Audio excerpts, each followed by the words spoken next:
সেই নরভরের সময়ে নির্বাচন, সেই নির্বাচনটা কতটুকু সুস্থ হবে বলে আপনি মনে করছেন?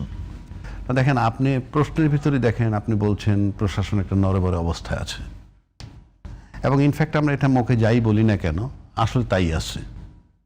এখন যারা নির্বাচনে জোরালোভাবে বিশ্বাস করে যে আমরা নির্বাচনটা হলেই ক্ষমতায় চলে যাব, এরকম ধারণা যাদের আছে, বিশেষ করে আমি বলবো বিএনপির এরকম ধারণা আছে, আমার কাছে মনে হয় জামাত সেই ধরনের আশা করতে পারে। বিএনপি তো দীর্ঘদিন থেকে মানে সেরকমই আছে, সেইটাই। অনেকগুলো তারপরে আমরা অতীত যে জরিপ আছে, সেই জরিপের রেজাল্টটা তাদের সামনে আছে যে তাদের 30-35% ভোটার আছে।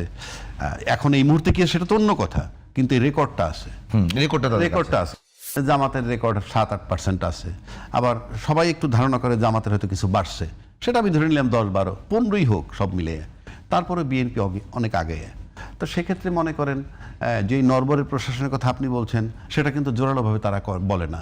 যদি বলে তাহলে তো নির্বাচন করা যায় না। যদি বলেই যে, যেমন জামাতের যে অভিযোগ যে লেভেল প্লেইং ফিল্ড নাই, এই যে নরবরের প্রশাসন মানি লেভেল প্লেইং ফিল্ড নাই যদি আপনি ধরেন, তো ওইভাবে যদি বিএনপি তখন এখন এটা এডমিট করে, তাহলে তো দুই পক্ষ যদি এডমিট করে যে আমার নাই, লেভেল প্লেইং ফিল্ড নেই, তাহলে তো নির্বাচন করা যায় না। কিন্তু যেহেতু নির্বাচনের দিকে যাচ্ছে দেশ, মানে কখন কিভাবে কোন প্রক্রিয়ায় যাচ্ছে এগুলো তো আমরা সব জানি, পুরো পরিস্থিতির আপনারও জানা আমারও জানা। এখন যাচ্ছে যখন নির্বাচনের দিকে, তখন নির্বাচনে যাব আমরা। এখন একটা আশঙ্কা তো মানে সবসময় করা হচ্ছে, এইবার আশঙ্কার যে দিকটা আপনি মনে করেন, এখন পর্যন্ত আশঙ্কাটা আছে তো, মানে এখন পর্যন্ত সবার মধ্যে আলোচনায় আছে। একটা কথা আছে না যে নির্বাচন নিয়ে অনেকে বলে যে নির্বাচন শেষ দিনেও ভণ্ডুল হতে পারে। এইটাই বলতেছি যে একটা কথা আছে না, এই good beginning is half the battle. এখন গুড বিগিনিং কোথায়? আমি এই পর্যন্ত গুড বিগিনিং দেখি না। প্রথম আসেন দুইটা দলের ভিতরে দিয়ে আমি আসি, দুইটা দলের ভিতরে একটা বিশাল পার্থক্য খুঁজে পাবেন আপনি।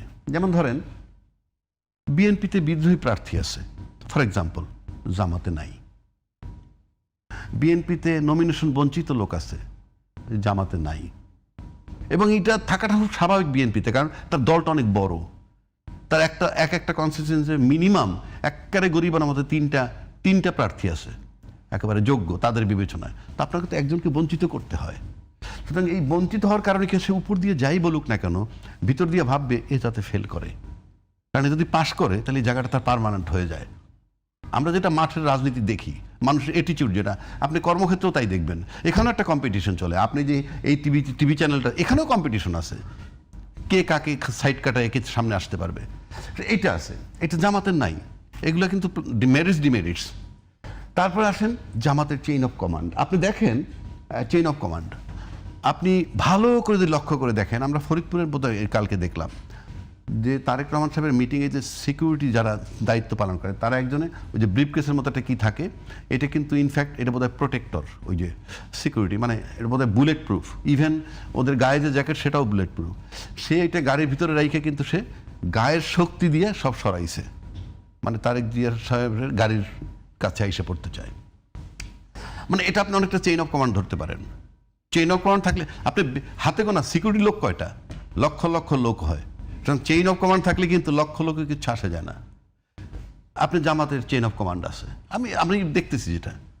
এরপর যদি আপনি আসেন বিএনপির যুবদল বা বিএনপির ছাত্র দল, আর যদি আপনি শিবির আনেন পাশাপাশি, আপনি বয়সটাকে বিবেচনা করে দেখেন, তুলনামূলকভাবে যুবদল ছাত্রের বয়স অনেক বেশি, বয়স ব্যক্তিদের শিবিরের তুলনায়।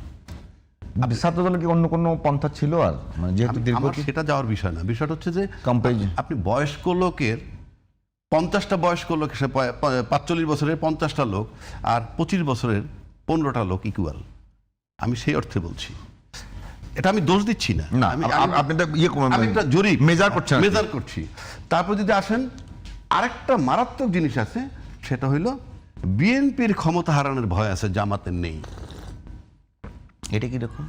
এটা এরকম যে বিএনপি একটা বড় দল, আমি ভোটের যে পার্থক্যটা দিছি, নির্বাচন হইলে তার ক্ষমতায় যাওয়ার কথা, সেই হিসাবে সে ক্ষমতায়, আমি ওইটা মিন করছি।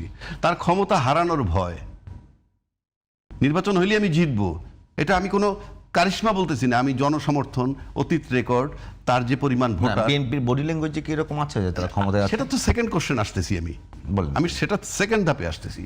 তাহলে সেই হিসাবে তার ভয় জামাতের ভয় নাই। জামাত যদি ক্ষমতায় চলে যায় সোনায় সোহাগা, বিশাল ব্যাপার, আসমানের চাঁদটা হাতে পাইলাম। আর বিএনপি যদি ক্ষমতায় যায় আসমানের চাঁদ হাতে পায় নাই, কিন্তু 16 বছর বঞ্চিত, সেটার জন্য হয়তো অন্য হিসাব নিকাশ 16 বছর পর আবার আসছি, কিন্তু গেলে সারপ্রাইজিং কিছু না। আমি সেই অর্থে বলছি, অর্থাৎ সেই হিসাবে বিএনপির হারানোর ভয় আছে, কিন্তু জামাতের ভয় নাই। বিএনপি আর আওয়ামী লীগ যদি নির্বাচন হয়, সেখানে যদি আওয়ামী লীগ হাইরে যায় বিএনপি যেতে, এটা গ্রহণযোগ্য, কারণ হাড্ডাহাড্ডি লড়াই হয় ওই অর্থে।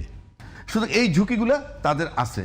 আরেকটা ব্যাপার আসেন, এরপরে আমি চলে আসি মাঠে ভোটের অবস্থায় যদি আসি, এর সাথে সাথেই আসবে আপনার জুলাই আন্দোলন। এগুলোতে আমি বললাম দুইটা দলের, তারপরে আসবে জুলাই আন্দোলন। এখন জুলাই আন্দোলন ধারণ করে কে?